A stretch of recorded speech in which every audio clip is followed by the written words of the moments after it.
Yan, magre-repair tayo ngayon ng ampli, mga ka-master. Ang ampli pala nito is Concert 302. Ayan mga ka-master. Ayan. With USB na rin. Ayan. Ayan mga ka-master. Ngayong araw na to puro ampli ang ating titirahin. Ayan, naka 1 point na tayo. Ayan, isa. Sinon naman yan mga ka-master. Sinon. Ayan. Naka-isa na tayo ngayong araw na to mga ka-master. Tsaka ito pala isang TV pala na ano yan, Prestige. Maliit lang to mga kamaster, mga 24 inches lang yan. Tsaka isang TV plus.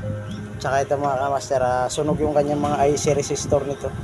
Mga resistor tsaka yung IC nya sunog at atin ang pinalitan ng bago. Ayan mga kamaster, bago yan ay kabit natin.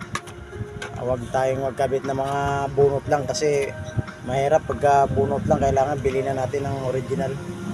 Ayan, napalitan na natin lahat ng mga IC na yan, mga yan.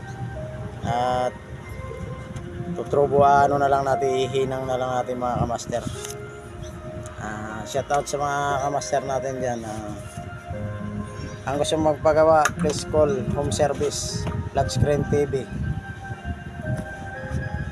Location Bulacan lang tayo mga kamaster, hindi tayo pwede lumayo at baka tayo maligaw. Yan, yan mga kamaster. Hanggang dito muna yung video natin mga kamaster at titirahin na natin ito, baka tirahin pa ng iba.